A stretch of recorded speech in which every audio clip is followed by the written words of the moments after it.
Halo, halo, halo, halo. Assalamualaikum warahmatullahi wabarakatuh. Selamat pagi, siang, sore, dan malam bagi sobat-sobat Genbi dimanapun kalian berada.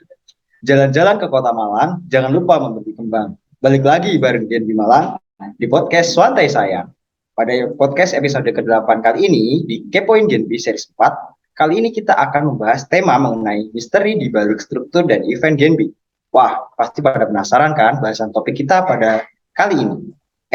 Tapi kalau kurang lengkap nih rasanya kalau kita nggak kenalan. Kenalan dulu nih, kalau ada pepatah kan, tak kenal maka tak sayang. Aku Atla Tegar dari Biro Multimedia yang akan mandu podcast kita kali ini. Dan bersama aku udah ada narasumber yang kece banget dan keren pastinya. Siapa lagi kalau bukan Kak Elok Azimatu Zahro sebagai narasumber sekaligus Ketua Genbi Korkom Malang. Halo Kak Elok. Halo Atla. Gimana kabarnya Kak hari ini? Cukup baik ya, lagi perang sama cuaca nih. Jadi mohon maaf ya pendengar podcast Santai Sayang kalau misalkan nanti suaranya rada serak-serak basah gitu ya. Aduh, eh, baru sakit nih Kak kayaknya kok agak kena cuaca nih. Ya udah, Kak Elok posisinya di mana nih Kak? Apakah di rumah atau baru di kuliah di tempat Kakak belajar atau di mana nih? Kebetulan aku lagi pulang, aku lagi di rumah, aku lagi di Jember. Atla sendiri ada di mana sekarang? Aku juga baru lagi pulang nih, Kak Elok. Jadi liburan gini kan enaknya kita pulang daripada tetap stay gitu ya Kak, biar ngabisin waktu sama keluarga. Mungkin tanpa berlama-lama, teman-teman, ini kita kan pada malam hari ini mau bahas masalah ini nih Kak, misteri di balik struktur dan event game itu. Nah, aku sedikit mau ngasih spill nih karena tadi tuh juga dari teman-teman udah buka pertanyaan tuh tadi itu.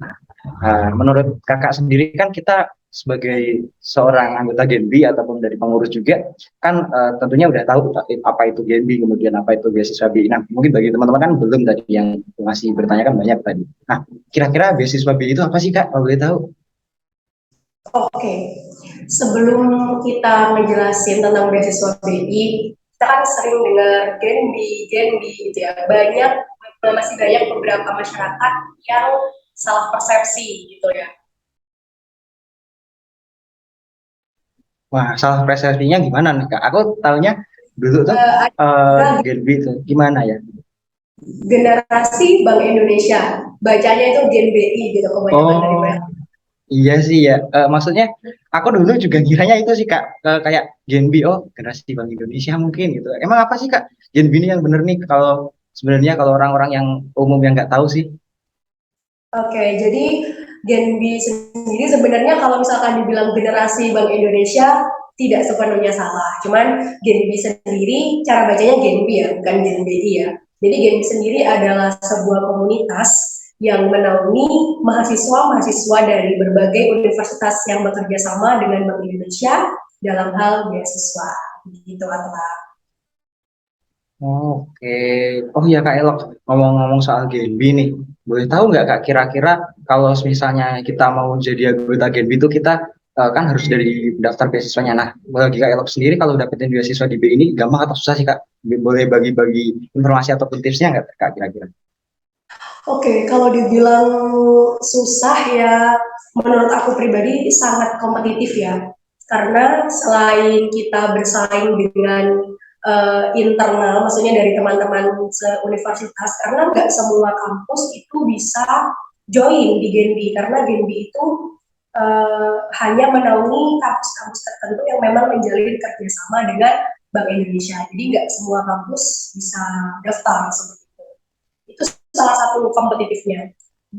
Pun juga kita dituntut ya untuk bisa berkompetisi secara sportif tentunya dengan teman-teman sekampus, dengan teman-teman kampus lain. Menurut aku daya saingnya sangat kompetitif sekali. Kalau dibilang sulit, sebenarnya enggak. Ya, semuanya sudah ada porsi tantangannya masing-masing. Gitu. Oke, wah ternyata juga kompetitif sekali ya di beasiswa ini tuh. Oh ya nih Kak, ngomong ngobrol soal Genbi, terus kita tadi juga udah singgung soal beasiswa BI. Nah, kalau bagi Kak Elok, apa sih hubungannya Kak dengan Genbi ini, terus sebagai penerima beasiswa, apakah sebatas menerima aja atau gimana sih Kak? Menurut Kakak itu gimana sih untuk hubungannya korelasinya nih antara Genbi sama BI itu sendiri. Terlebih tadi kakak kan juga nyebutin kalau Genbi ini tersebar di Indonesia juga di beberapa penerimanya. Nah, itu mungkin seperti apa sih Kak Genbi itu? Oke, jadi pertanyaan yang sangat menarik, apa sih hubungannya Genbi dan BI gitu ya? Jadi Genbi adalah generasi baru Indonesia, seperti yang aku jelaskan di awal tadi, komunitas penerima beasiswa Bank Indonesia. Jadi udah jelas ya korelasinya. Jadi mahasiswa-mahasiswa yang mendapat bantuan pendidikan berupa beasiswa itu tergabung secara langsung ya, secara langsung tergabung dalam komunitas Genbi. Itu highlight atau definisi sederhananya itu gitu. Jadi mereka-mereka yang dapat beasiswa BI itu tergabung di komunitas Genbi. Dan komunitas Genbi sendiri itu bukan semata-mata kayak udah nih perkumpulan anak-anak yang dapat beasiswa aja nih terus mereka nggak ngapa-ngapain juga. Di dalam Genbi itu banyak tersimpan misteri ya. Kalau kata tema podcast kita kali ini itu misteri di balik event Genbi gitu ya. Kenapa banyak banget di highlight di beberapa kabar di media sosial atau di media cetak bahwa banyak terobosan atau inovasi-inovasi baru yang dicetuskan atau yang dilaksanakan oleh anak-anak Genbi. Jadi di Genbi itu adalah sebuah komunitas yang berdiri di bawah naungan Bank Indonesia. Kemudian di dalamnya masih ada struktural ya, namanya ada Korkom, koordinator komisariat. Jadi di Genbi itu kita menyebutnya tiap kampus itu namanya komisariat. Gitu. Jadi kebetulan kita spesifikkan di Genbi Malang sendiri itu ada 4 komisariat atla. Ada Universitas Islam Negeri Maulana Malik Ibrahim atau UIN Malang, ada Universitas Negeri Malang, ada Universitas Brawijaya, dan ada satu lagi pendatang baru yang baru gabung di Genbi Malang, itu UNUJA atau Universitas Nurul Jadid yang kebetulan letaknya itu ada di Probolinggo. Nah, di dalamnya tuh kita ngapain aja gitu. Jadi di dalam Genbi itu kita ada struktural, ada ketua korkom, kemudian ada sekben, sekretaris dan bendahara yang mendampingi ketua korkom. Kita turun lagi ke bawah, itu ada komisariat, yang mana di tiap komisariat juga ada otoritas kepemimpinan juga, ada ketua komisariat, ada sekben, sekretaris dan bendahara, kemudian terplotting menjadi divisi-divisi gitu. Jadi kita ada 4 divisi atau fokusnya Genbi itu bergerak di pengembangan 4 divisi. Ada divisi pendidikan, ada divisi ekonomi, divisi lingkungan hidup, dan divisi ekonomi dan kewirausahaan. Jadi pelaksanaan program Genbi itu selain kita membantu melaksanakan program kerja atau bentuk inovasi dari Bank Indonesia sendiri, kita menjadi garda terdepannya Bank Indonesia, terutama dalam mensosialisasikan kebijakan-kebijakan Bank Indonesia. Di Genbi sendiri kita juga punya internal kegiatan yang fokusnya bergerak di 4 divisi yang telah aku jelaskan tadi. Jadi kita setiap sistemnya itu timelinenya ada bulanan, triwulan, ada yang tahunan. Jadi nanti dari 4 divisi ini kita bakal musyawarah bersama dengan para ketua divisi, ketua komisariat, dan tentunya ketua korkom. Kita akan membuat proposal kegiatan yang mana nanti diajukan ke mentors dan akan kita eksekusi bersama seperti itu. Mungkin kurang lebihnya seperti itu gambaran. Wah, menarik banget ya Kak. Jadi selain juga keanggotaannya mungkin cukup tersebar di Indonesia, kemudian di Malang sendiri ada tadi terbagi beberapa komisariat seperti itu ya, dan beberapa divisi juga tadi banyak banget tadi disebut 4 kan. Nah Kak, kalau boleh tahu nih menurut Kakak sendiri di Genbi ini itu kan ada program-program kerja nih yang tentunya baik itu dari BI-nya sendiri ataupun dari Genbi sendiri. Nah menurut Kakak tuh program-program Kakak yang mungkin insightful atau bisa dibilang menarik nih buat Kakak, baik dari program BI maupun dari GNB itu sepengetahuan ataupun sepengalaman Kakak sendiri itu mengalaminya itu program kerja yang seperti apa Kak menurut Kakak tuh? Oke, thank you. Pertanyaan yang aku tunggu-tunggu nih. Sebenarnya tuh kalau dari aku pribadi ya, semua kegiatan di Genbi itu insightful banget. Bisa mengolah soft skill dan hard skill kita. Kalau bagi aku, karena kebetulan kita kan 2 tahun kemarin sedang terdampak corona ya. Jadi pergerakan kita untuk berkegiatan secara offline itu sangat terbatasi. Namun sangat tidak mengurangi esensi kegiatan-kegiatan ini. Yang sebenarnya yang dinanti-nanti oleh Genbi seluruh Indonesia itu ada LC atau leadership camp gitu ya, leadership camp nasional. Di sana tuh kita bisa ketemu. Waktu kemarin itu kita didatangkan siapa ya? Pernah kita tuh join Zoom bareng sama Iqbal Kobe Junior, sama Mary Riana. Jadi kita berkesempatan besar untuk bertemu dengan orang-orang besar yang tentunya pasti insightful banget. Kemudian ada Genbi Virtual Academic yang baru aja kita laksanakan. Kemarin kita dapat pelatihan public speaking secara gratis dari host kondang ya, Coki Sitohang. Mungkin pendengar podcast Suate saya udah pada kenal sama Kak Coki Sitohang, seorang MC, seorang host terkenal. Dan kemarin di acara GFA 2022, Genbi Malang mendatangkan Kak Coki Sitohang sebagai tenor, sebagai narasumber untuk mengajari kita ilmu gratis tentang public speaking. Sebenarnya banyak banget, ada bedah buku, ada donor darah, ada bahas bincang lingkungan, ada kita menanam mangrove, ada ya banyak banget kalau aku sebutin ya, kayaknya podcast ini bakal berjam-jam deh. Pokoknya seru banget kegiatan di Genbi itu. Selain apa ya, di Genbi itu kalau menurut aku mungkin kalau istilahnya sekarang tuh berdaging banget gitu ya. Jadi di Genbi itu kita selain mendapatkan bantuan berupa finansial, kita juga bakal nambah relasi banget karena kan Genbi itu di Genbi Malang sendiri ya, kita nggak hanya berputar pada Genbi Malang. Di Genbi itu ada komunitas Genbi yang nasional, yang mana itu menaungi Genbi-Genbi di seluruh Indonesia. Jadi kita sangat berpotensi untuk menjalin relasi dengan orang-orang di luar kampus atau di luar Malang seperti itu. Kemudian selain menambah relasi, tentunya kita bakal menambah insight diri ya. Kita bisa selalu upgrade diri tentang kemampuan public speaking, tentang kemampuan manage waktu, tentang kemampuan kerjasama atau teamworking, itu sangat-sangat terbantu. Gitu lah. Keren banget.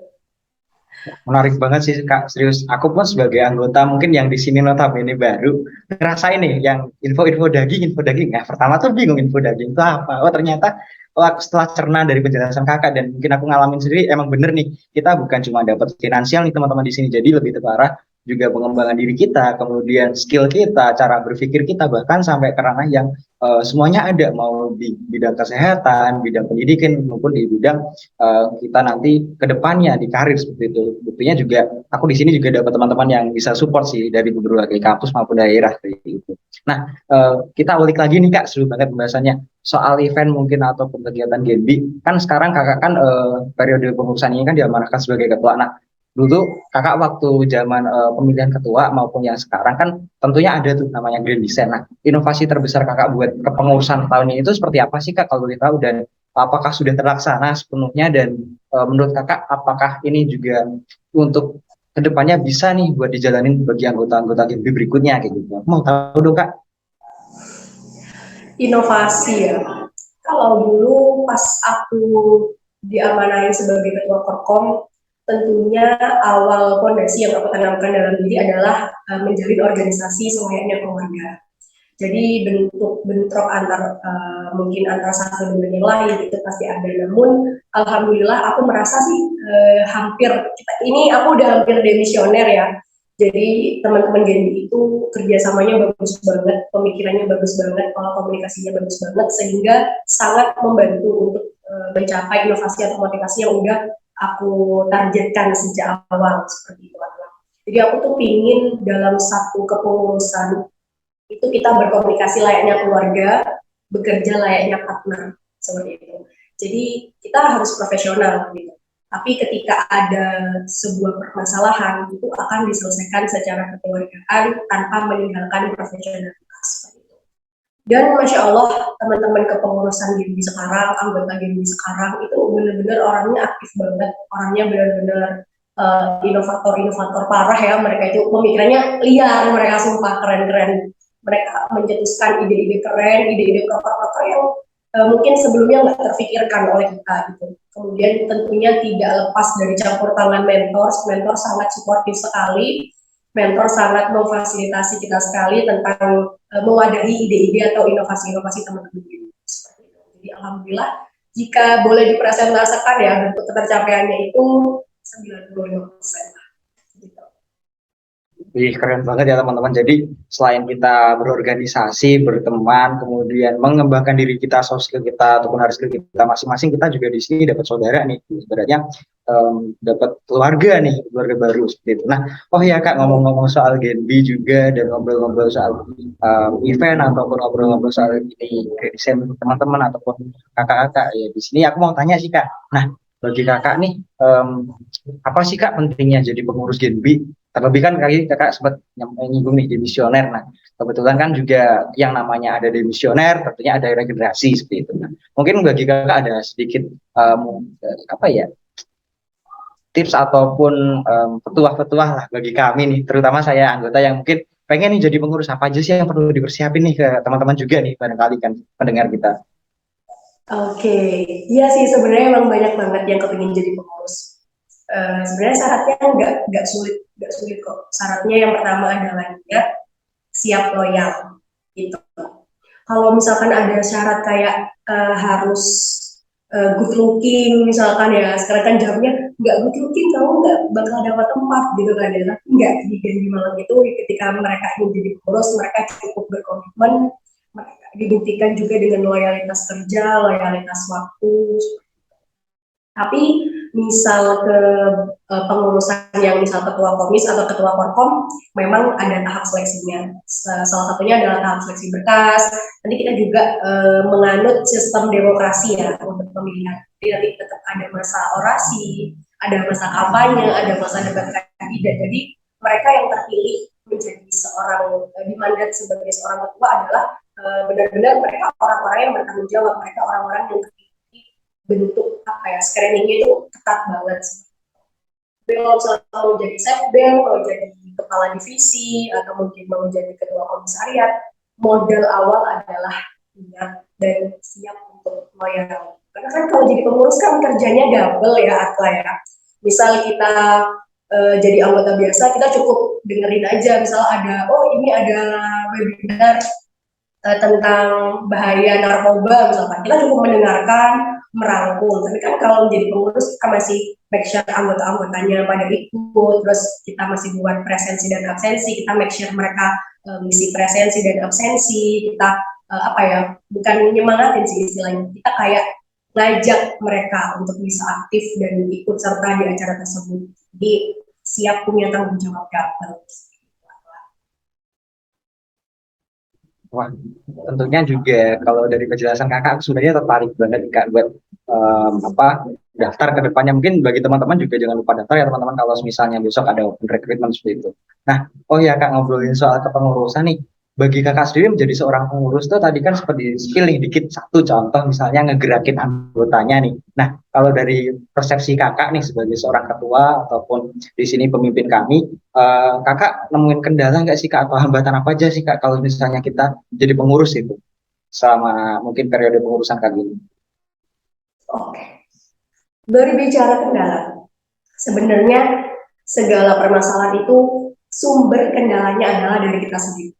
Itu yang pertama, yang perlu di-highlight itu adalah dari kita sendiri. Kalau misalkan kita bicara secara formalitas kerja, secara mungkin kendala di kepengurusan ini, salah satunya adalah mungkin ada rasa capek ya pasti, karena kan kita selain jadi, kita punya kewajiban sebagai seorang mahasiswa atau mahasiswa di kampus tempat kita kuliah masing-masing. Jadi menurut aku kendalanya di situ. Mungkin ada kendala waktu ya, ada kendala waktu, mungkin ketepatan mereka sedang ada jam kuliah, mereka sedang ada jam magang dan lain sebagainya. Jadi koordinasinya sedikit terbengkalai. Namun kita sudah mengantisipasi itu sih. Jadi sejauh ini masih belum ada kendala yang sangat urgent atau kendala yang konkret banget yang menyebabkan kita amburadul ya, istilahnya amburadul, yang menyebabkan di kepengurusan kita ini sedikit berantakan, tapi alhamdulillah tidak ada. Kalau misalkan tapi pasti ada kendala kecil seperti mungkin selisih paham atau mungkin kurang efisiensi waktu. Jadi aku selalu menerapkan kepada teman-teman untuk kalian harus paham skala. Jadi manajemen waktu tiap orang itu berbeda-beda. Aku nggak pernah ngejudge atau nggak pernah mendikte anggota-anggotaku, teman-temanku, partner kerjaku untuk harus sama kayak aku manajemen waktunya. Jadi aku membebaskan mereka untuk menyiapkan dan mengatur manajemen mereka Tapi satu, mereka harus paham skala prioritas. Kuliah prioritas, Gen B totalitas, gitu teman-teman. Keren banget nih tagline-nya nih kuliah. Nah, kemudian untuk ini udah masuk ya, sayang banget nih teman-teman, kita udah mau di sesi closing atau ini udah mau akhir nih ya. Padahal perbincangannya sangat menarik buat kita ulik dan kita dalami ya teman-teman di sini. Nah, mungkin nih Kak, untuk penutupnya Kakak mau ngasih closing statement-nya, silahkan buat obrolan kita kali ini, mungkin bisa soal beasiswa BI, kemudian Genbi ataupun Genbi Malang, kemudian juga kepengurusan di Kakak ataupun kepengurusan tahun depan nih Kak, mungkin harapannya buat teman-teman yang kedepannya melanjutin estafet dari regenerasi kepengurusan yang sebelumnya. Silahkan Kak. Oke, karena mumpung kita dikasih tempat ya teman-teman, jadi aku mau ucapin terima kasih kepada pengurus Gen di Malang periode 2021-2022. Sebelum kita dimisioner, aku sangat berterima kasih untuk kerjasama yang luar biasa kepada anggota-anggota Gen B. Tetap semangat, yang mau maju jadi ketua korkom, jadi ketua komis yang semangat, tanamkan dalam jiwa kalian bahwa pemimpin-pemimpin itu adalah pelayan. Jadi jangan pernah merasa ketika kalian menjadi ketua kalian adalah atasan. Ketika menjadi ketua kalian adalah seorang raja atau seorang atasan yang wajib dihormati, tapi kalian adalah pelayan. Kerja dengan sepenuh hati, kerja dengan cinta, karena manusia hidup itu sesuai apa yang ditanam. Ketika kita menanam kebaikan, kita akan menuai kebaikan. Tuhan akan membalas hasil berdasarkan usaha dan doa yang kita berikan, seperti itu. Untuk yang mau gabung di Genbi nih, calon-calon Genbiers di 2023, persiapkan segala pemberkasan, persiapkan mental. Aku jamin 100% ketika kalian menikmati berproses di Genbi, maka kalian akan banyak banget dapat manfaat ketika kalian berproses secara maksimal dan optimal. Jadi aku cukup di situ lah. Tetap semangat. Oke, oke. Nah, itu tadi pesannya teman-teman, jangan lupa buat di highlight, kemudian juga buat teman-teman pengurus ataupun teman-teman anggota yang sekarang mau pengen jadi pengurus ke depannya juga harus diingat ya pesannya Kak Elok. Dan dalam hal ini juga mungkin aku ngucapin makasih banyak nih Kak Elok buat kesempatannya, kemudian waktunya udah diberikan banyak ilmu nih pada podcast kali ini, dan juga kesempatan kali ini aku jadi juga bantu nih buat ilmu-ilmunya, dan teman-teman pendengar pasti kan dapat gambaran baru nih ke depannya seperti itu. Nah, mungkin itu teman-teman podcast kita pada malam hari ini, dan mungkin kalau tadi kita udah buka dengan pantun ya, lebih tepatnya kita tutup dengan pantun kali ya. Nanti terus kita jargem ya Kak Ella. Bentar-bentar. Gini, mungkin kita pembicaraan kita di podcast kali ini terbatas untuk mungkin pendengar podcast Lantai Sayang yang merasa pertanyaannya belum terjawab, yang masih kepo tentang ada apa sih di dalam Genbi itu, boleh banget tanya atau langsung DM ke Instagram kita, Genbi Malang. Oke, atau nanti. Nah, itu tadi teman-teman, jangan lupa buat ingat ya Instagram Genbi Malang, dan kalau ada pertanyaan bisa ditanya ini. Nah, tadi karena kita udah buka dengan pantun ya teman-teman, maka dari itu alangkah lebih baiknya nih kita tutup juga dengan pantun. Sungguh indah Pulau Jawa, Singapura kotanya rapi. Semoga bermanfaat untuk kita semua. Aku undur terima kasih. Genbi Malang, Lantai sayang. Oi Sayang. Sam. Terima kasih banyak teman-teman. Salam semuanya.